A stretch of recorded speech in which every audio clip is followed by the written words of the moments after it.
اعوذ باللہ من الشیطان الرجیم بسم اللہ الرحمن الرحیم 14ویں تراویح کے چند اہم نکات۔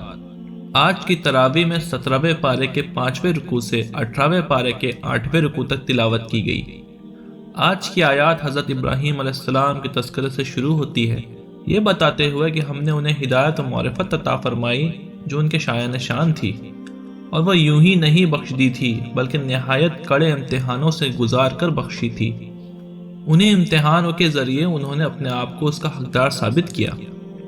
اس طرح بتانا یہ مقصود ہے کہ تم لوگ اپنے اندر ہمت تو حضرت ابراہیم علیہ السلام کی کسی سنت پر چلنے کی بھی نہیں رکھتے، لیکن ان کے ساتھ نسبت کے دعوے دار ہو، اور اس نسبت کے بل پر اپنے آپ کو دنیا اور آخرت دونوں میں بڑے سے بڑے مرتبے کا حقدار سمجھتے ہو۔ فرمایا کہ اللہ کے ہاں اس نوازش کی کوئی گنجائش ہی نہیں، وہ جس کو بھی اپنے معرفت اور حکمت عطا فرماتا ہے اس کا ظرف اور حوصلہ دیکھ کر عطا فرماتا ہے۔ پھر ان کی جوانی کا حال بیان کیا کہ اگرچہ وہ ایک بت پرست قوم اور مشرک بت بنانے والے خاندان میں پیدا ہوئے تھے، لیکن اللہ تعالیٰ نے ان کو توحید کا وہ نور عطا فرمایا کہ جس کی روشنی سے دنیا آج تک منور ہے اور قیامت تک منور رہے گی۔ انہوں نے ہوش سنبھالتے ہی اپنے باپ اور اپنی قوم کے لوگوں کو دعوت دی کہ یہ مورتیاں کیا ہے جن پر تم دھرنا دیے بیٹھے ہو۔ اس کم عمری میں اور ایسے ماحول میں وہی یہ نعرہ لگا سکتا ہے جسے اللہ کی خاص عنایت حاصل ہو۔ اس سوال کا انہیں بھی وہی جواب ملا جو ہمیشہ سے گمراہ لوگ دیتے آئے ہیں کہ ہمارے باپ دادا ان کی عبادت کرتے آئے ہیں۔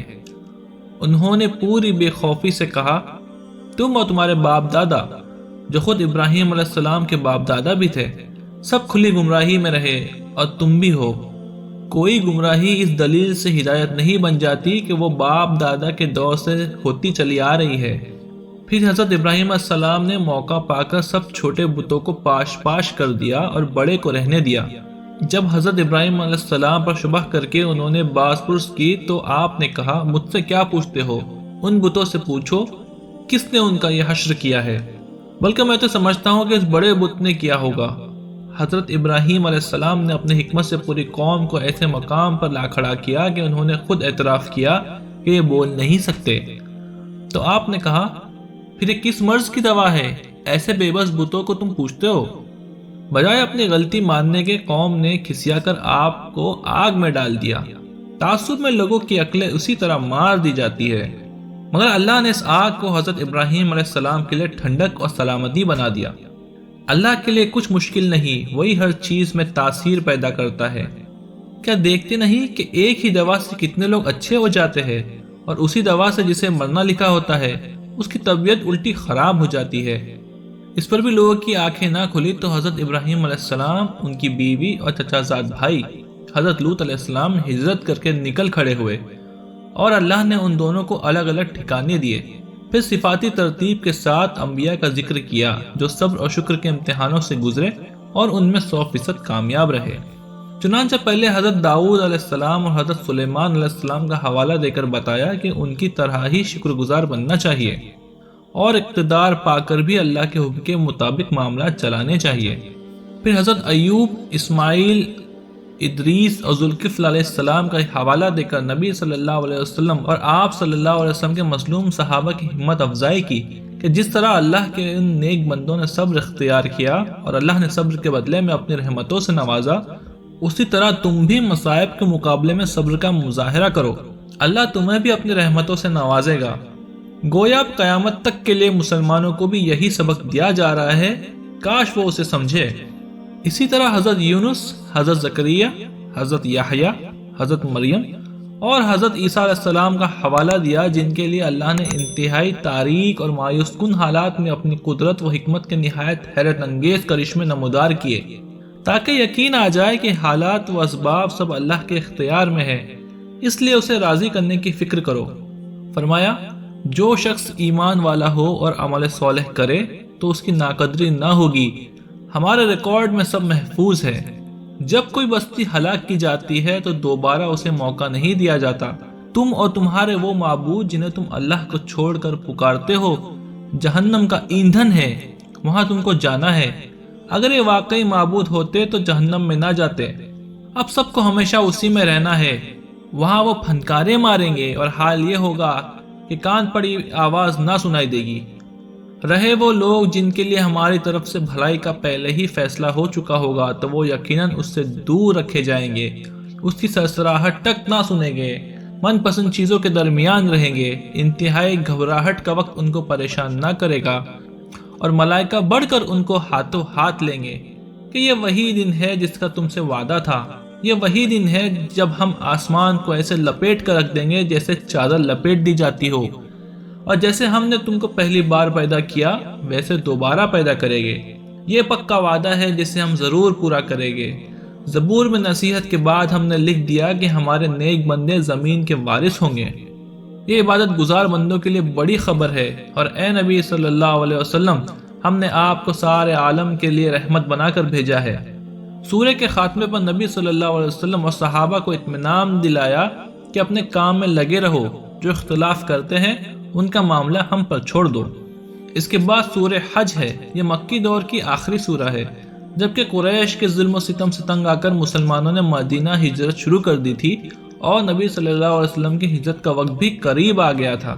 اس میں قریش کو خدا کے غضب سے ڈراتے ہوئے حضرت ابراہیم علیہ السلام کی دعوت اور بیت اللہ کی تعمیر کرنے کے مقصد کی روشنی میں واضح کیا گیا کہ اس گھر کے متولی ہونے کے اصل حقدار مشرکین نہیں، بلکہ وہ مسلمان ہیں جن کو یہاں سے نکالنے کے لیے ان پر ظلم ڈھائے جا رہے ہیں۔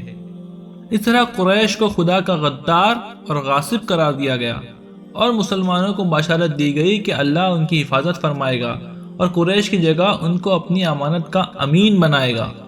یاد کرو وہ وقت جب ہم نے ابراہیم علیہ السلام کو اس گھر کی تعمیر کا حکم دیا تھا، اس ہدایت کے ساتھ کہ میرے ساتھ کسی کو شریک نہ کرنا، اور میرے گھر کو طواف کرنے والوں، قیام، رکوع و سجود کرنے والوں کے لیے پاک و صاف رکھنا۔ لوگوں میں حج کا اعلان کر دو کہ وہ تمہارے پاس دور دراز مقام سے پیدل نیز سوار ہو کر آئے، تاکہ وہ فائدہ دیکھے جو ان کے لیے یہاں رکھے گئے ہیں، اور چند مقرر دنوں میں ان جانوروں پر اللہ کا نام لے جو اس نے انہیں بخشا ہے، خود بھی کھائیں اور ضرورت مندوں کو بھی کھلائیں۔ مراد یہ کہ قربانی کے گوشت خود بھی کھا سکتے ہیں، اور محتاج فقیر کے علاوہ دوست، ہمسائے، رشتہ دار سب کو کھلانا جائز ہے۔ زمانے جاہلیت میں لوگ قربانی کا گوشت کھانا معیوب سمجھتے تھے۔ حج میں قربانی کے بعد احرام کھول دیں، حجامت کرائیں، نہائیں دھوئیں، اگر نذر مانی ہو تو نذر پوری کرے اور خانہ کعبہ کا طواف کرے۔ یہ تھا تعمیر کعبے کا مقصد۔ جو کوئی اللہ کی قائم کردہ حرمتوں کا احترام کرے تو یہ اللہ کے نزدیک اس کے لیے بہتر ہے۔ نیز تمہارے لیے مویشی جانور حلال کیے گئے، بحیرہ، سائبہ، وسیلہ، حام، یہ مختلف جانوروں کی مختلف حالتیں تھی، انہیں چھوڑ دیا جاتا۔ اہل عرب ان سے خدمت لینا، ذبح کرنا اور فائدہ اٹھانا حرام سمجھتے تھے۔ اللہ نے تمام مویشی حلال کیے ہیں سوائے ان جانوروں کے جو پہلے بتائے جا چکے ہیں۔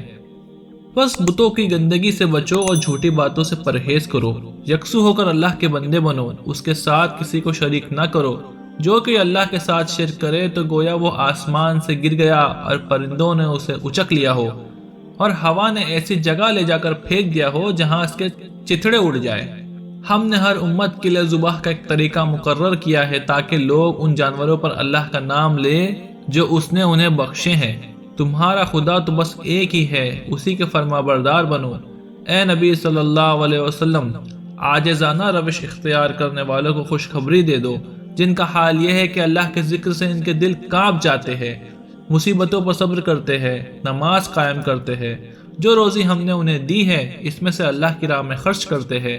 قربانی کے جانوروں کو ہم نے تمہارے لیے شاعر اللہ میں شامل کیا ہے، تمہارے لیے ان میں بھلائی ہے۔ قربانی کے جانور ذبح کرتے وقت اللہ کا نام لو، ان میں سے خود بھی کھاؤ، ان کو بھی کھلاؤ جو قناعت کیے بیٹھے ہیں، اور ان کو بھی جو اپنی حاجت پیش کریں۔ ان جانوروں کو ہم نے تمہارے تابع کیا تاکہ تم شکر گزار بنو۔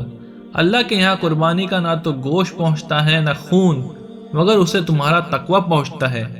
اس نے ان جانوروں کو تمہارے لیے مسخر کیا تاکہ اللہ کی کبریائی بیان کرو کہ اس نے تمہیں ہدایت دی۔ اے نبی صلی اللہ علیہ وسلم، نیکوکاروں کو بشارت دے دو۔ زمانے جاہلیت میں مشرکین بتوں کے نام پر جانور ذبح کر کے اس کا خون اور گوشت بتوں پر چڑھاتے تھے، اور اللہ کے نام کی قربانی کا خون گوشت کعبے کے پاس لا کر رکھتے اور خون دیواروں پر ملتے۔ وہ سمجھتے تھے کہ قربانی کا یہ حصہ اللہ کو پہنچتا ہے، اللہ تعالیٰ نے فرمایا خون اور گوشت نہیں بلکہ اللہ کے یہاں تمہارا جذبہ قربانی پہنچتا ہے۔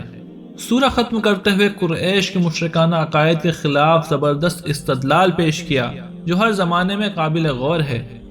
فرمایا جن کو تم اللہ کے سوا پکارتے ہو وہ ایک مکھی بھی پیدا نہیں کر سکتے، مکھی اگر کچھ چھین لے تو وہ اس کو بچا بھی نہیں سکتے، جن سے مانگا جا رہا ہے اور جو مانگ رہے ہیں دونوں ہی کمزور ہے۔ حقیقت یہ ہے کہ ان لوگوں نے اللہ کی جیسا کہ اس کا حق ہے قدر نہیں پہنچائی۔ بے شک اللہ سب سے زیادہ قوی اور غالب ہے۔ اے ایمان لانے والو، رکوع و سجدہ اور اپنے رب کی بندگی کرتے رہو اور بھلائی کے کام کرتے رہو تاکہ فلاح پا سکو، اور اللہ کی راہ میں جد و جہد کرو جیسا کہ اس کا حق ہے۔ اس نے تم کو اسی کام کے لیے چن چن کر مدینے میں اکٹھا کیا ہے اور دین کے معاملے میں کوئی تنگی نہیں رکھی۔ تمہارے باپ ابراہیم علیہ السلام کی ملت کو تمہارے لیے پسند کیا ہے، اسی نے تمہارا نام مسلم یعنی اطاعت گزار رکھا ہے، پہلے بھی اور اس قرآن میں بھی، تاکہ رسول تمہارے لیے اللہ کے دین کے گواہ بنے اور تم دوسروں کے لیے گواہ بنو۔ بس نماز کا اہتمام کرو، زکوٰۃ ادا کرتے رہو اور اللہ کی رسی کو مضبوطی سے تھام لو۔ وہی تمہارا مولا ہے، وہی تمہارا مددگار، کتنا اچھا ہے وہ مولا اور کتنا اچھا ہے وہ مددگار۔ سورہ حج کے آخر میں مسلمانوں سے کہا گیا تھا کہ وہ تمام لوگوں کے لیے دین کے گواہ یعنی نمونہ بنائے گئے ہیں، اس لیے انہیں نماز، زکوٰۃ اور توکل علی اللہ کی صفات پیدا کرنی چاہیے۔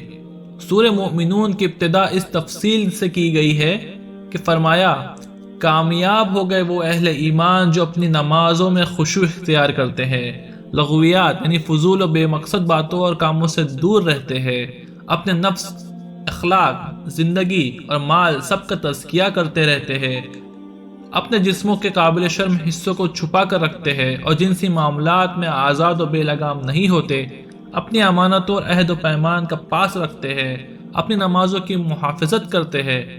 یہی لوگ وہ وارث ہے جو میراث میں فردوس پائیں گے اور اس میں ہمیشہ رہیں گے۔ انسان کی پیدائش میں خدا کی قدرت کی جو نشانیاں ہیں ان سے موت کے بعد دوبارہ اٹھائے جانے پر دلیل دی، اور کائنات میں خدا کی پروردگاری کی جو نشانیاں ہیں ان سے سزا اور جزا کے لازم ہونے کی دلیل دی۔ ہر قسم کے میووں، پھلوں اور غذا کی دوسری چیزوں، جانوروں اور ان کے دودھ اور دوسرے فوائد کی تفصیل گنا گنا کر توجہ دلائی کہ جو ہستی تمہارے ایک ایک ضرورت اور آسائش کا اس درجہ خیال رکھتی ہے، کیا تمہیں ان چیزوں کو بنا کر وہ ایک کونے میں جا بیٹھی ہے اور اس بات سے بالکل بے تعلق ہو گئی ہے کہ تم اس دنیا میں کیا کر رہے ہو اور کیا نہیں کر رہے ہو؟ کیا اس کی انصاف پسندی کا یہ لازمی تقاضا نہیں ہے کہ وہ ایک دن ایسا بھی لائے جب تم سے تمہاری ذمہ داریوں کی باز پرس ہو اور خدا کی نعمتوں کا شکر ادا کرنے اور اس کے حقوق ادا کرنے والوں کو جزا اور ناشکری اور ظلم کرنے والوں کو سزا دی جائے؟ بتایا کہ تمام انبیاء علیہ السلام کو اللہ کی طرف سے ایک ہی دین ملا اور وہ ایک ہی پیغام لے کر آئے، لیکن ان کی امتوں نے ان کے لائے ہوئے دین کو ٹکڑے ٹکڑے کر کے رکھ دیا اور اب سب اپنے اپنے طریقوں میں مگن ہے۔ نبی صلی اللہ علیہ وسلم کو تلقین کی گئی کہ صبر کرے اور کچھ دن انہیں اپنے طریقوں پر مگن رہنے دے۔ یہ دنیا دار اور دنیا پرست اپنی انہی دلچسپیوں میں ڈوبے رہیں گے یہاں تک کہ جب ہم ان کو پکڑیں گے تو یہ سب چیخیں گے اور چلائیں گے، لیکن یہ سب بیکار ہوگا۔ سورہ کے خاتمے پر نافرمانوں کو دی جانے والی عبرتناک سزا کا نقشہ کھینچتے ہوئے فرمایا کہ اس وقت ان سے کہا جائے گا تم نے ہمارے فرما برداروں اور ہم سے بخشش اور رحم کی دعائیں کرنے والوں کا مذاق اڑایا، یہاں تک کہ ان کی مخالفت میں تم یہ بھی بھول گئے کہ میں بھی کوئی ہوں اور تم ان پر ہنستے رہے۔ آج ان کے صبر کا پھل میں نے دیا ہے کہ انہیں کامیاب کر دیا۔ پھر اللہ تعالیٰ ان سے پوچھے گا بتاؤ زمین میں کتنے سال رہے؟ کہیں گے ایک دن یا سو کوئی حصہ۔ ارشاد ہوگا تھوڑی دیر ٹھہرے ہو نا، کاش تم یہ بات اسی وقت جان لی ہوتی۔ کیا تم نے یہ سمجھ رکھا تھا کہ ہم نے تمہیں فضول پیدا کیا ہے اور تمہیں ہماری طرف کبھی پلٹنا ہی نہیں ہے؟ اے محمد صلی اللہ علیہ وسلم دعا کیجئے میرے رب درگزر فرما اور رحم فرما، تو سب رحم کرنے والوں میں سب سے اچھا رحم فرمانے والا ہے۔ سورہ نور میں سب سے پہلے زنا کی سزا بیان کی گئی کہ زانی مرد و عورت میں سے ہر ایک کو 100 کوڑے مارے جائے، پھر جھوٹے الزام کی سزا بیان کی کہ 80 کوڑے مارے جائے، اور حضرت عائشہ رضی اللہ تعالیٰ عنہا پر جو الزام منافقین نے لگایا تھا اس سے حضرت عائشہ رضی اللہ تعالیٰ عنہا کو بری کرتے ہوئے فرمایا تم نے اسی وقت کیوں نہ کہہ دیا کہ یہ صریح بہتان ہے۔ یہاں 14ویں تراویح کا بیان ختم ہوا۔ اللہ تعالیٰ ہم سب کو قرآن پڑھنے، اس کو سمجھنے اور اس پر عمل کرنے کی توفیق عطا فرمائے۔ اللہ اس کی برکتوں سے ہمارے شہر، ملک اور عالم اسلام کے حالات تبدیل فرمائے۔ آمین یا رب العالمین۔